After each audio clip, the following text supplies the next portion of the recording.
নমস্কাৰ বন্ধু বান্ধৱীসকল, মই জোনালী আপোনালোক সকলোলৈ পুনৰবাৰ মোৰ অন্য এটা ভিডিঅ'লৈ স্বাগতম জনাইছোঁ। আৰু আজি ৰাতি এতিয়া প্ৰায় 8টাই বাজিলে আৰু আজি ৰাতি মই মোৰ এই ব্লগটো আৰম্ভ কৰিবলৈ লৈছোঁ। কাৰণ আজি ৰাতিৰ আহাৰৰ বাবে মই লোকেল মুৰ্গীৰ পাতলীয়া এটা জোল বনাম বুলি ভাবিছোঁ। সেয়ে ভাবিলোঁ কিয়নো আপোনালোকৰ লগত ৰেচিপিটো শ্বেয়াৰ কৰা যাওক। সেয়েহে এই ৰাতিয়ে মই মোৰ এই ব্লগটো আৰম্ভ কৰিবলৈ লৈছোঁ। গতিকে আপোনালোকে ভিডিঅ'টো শেষলৈকে চাই থাকক আৰু শেষত জনাবলৈ নাপাহৰিব মোৰ আজিৰ এই লোকেল মাংসৰ জোলটো কেনেকুৱা লাগে। গতিকে বলক আজিৰ আমি এই ৰেচিপিটো বনাবলৈ আৰম্ভ কৰোঁ।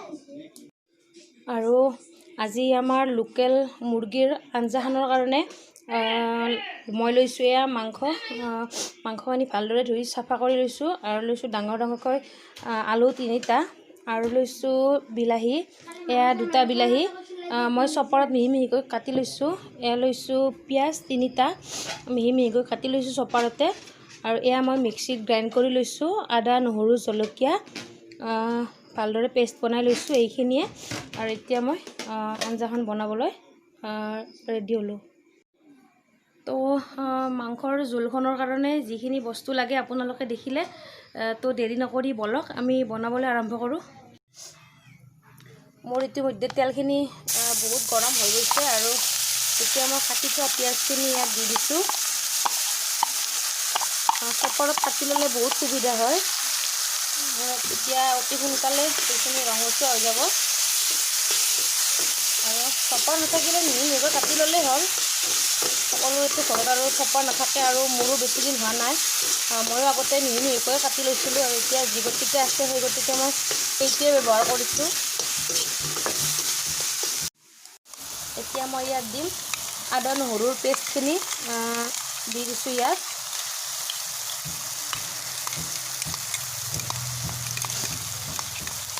এতিয়া এইখিনি ৰঙচুৱা হোৱালৈকে অকণমান ভাজি ল'ম।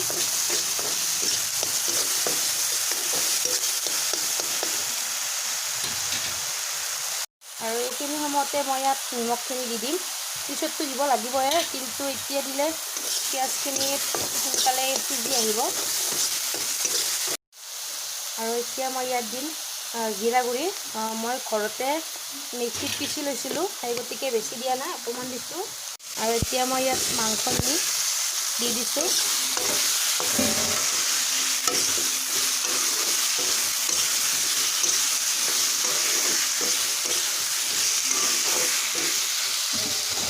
আৰু এতিয়া মই এইখিনি গেছটো কমাই ঢাকন দি দিছোঁ।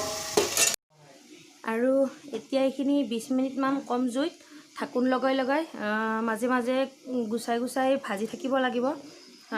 তেনেদৰে কিছু ভাজি ল'ব লাগিব। আৰু প্ৰায় আলুবোৰ সিজিলে আমি তাত অকণমান কমকৈ প্ৰথমতে পানী দিম আৰু তাৰপিছত বেছিকৈ পানী দিম। আপোনালোকে চাই থাকক শেষলৈকে, মইতো দেখুৱামেই। আৰু এতিয়া আমাৰ এইখিনি ভজা হৈ গ'ল। আৰু এতিয়া মই ইয়াত প্ৰয়োজন অনুসৰি পানী দি দিম।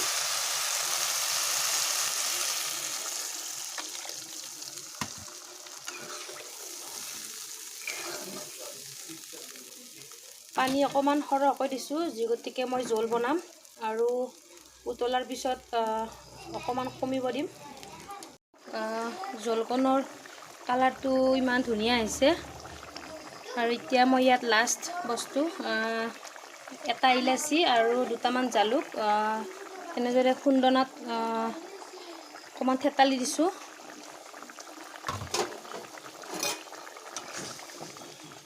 আৰু অকণমান উতলাৰ পিছত মই গেছটো অফ কৰি দিম।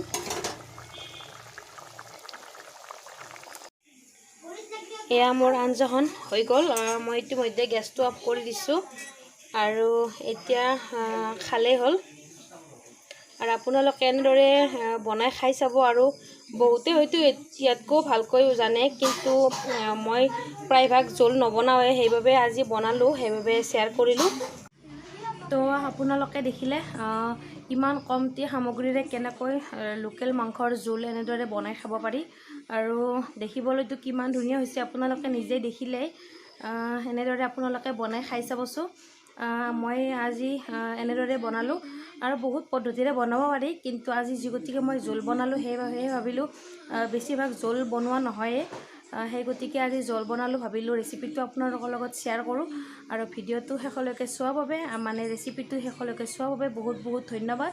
আৰু এনেকৈয়ে মোক আগুৱাই যোৱাত আপোনালোকে সহায় কৰিব আৰু আপোনালোকৰ মাজলৈ ভাল ভাল ৰেচিপি আৰু ভাল ভাল ব্লাউজ ডিজাইন লৈ আহিম। তাৰ আশাৰে আজিলৈ ইমানতে এৰিলোঁ, মানে আৰু অহা এটা নতুন ভিডিঅ'ত আপোনালোকক লগ পাম। গতিকে আজি এইটো ভিডিঅ'ৰ লগতে মই মোৰ এই ভিডিঅ'টো সামৰণি মাৰিলোঁ। যদিহে ভাল লাগিল ভিডিঅ'টো লাইক কৰিব, শ্বেয়াৰ কৰিব, লগতে ছাবস্ক্ৰাইব কৰিবলৈ নাপাহৰিব। পুনৰ এটা নতুন ভিডিঅ'ৰ লগত লগ পোৱাৰ প্ৰতিশ্ৰুতিৰে আজিলৈ বাই বাই।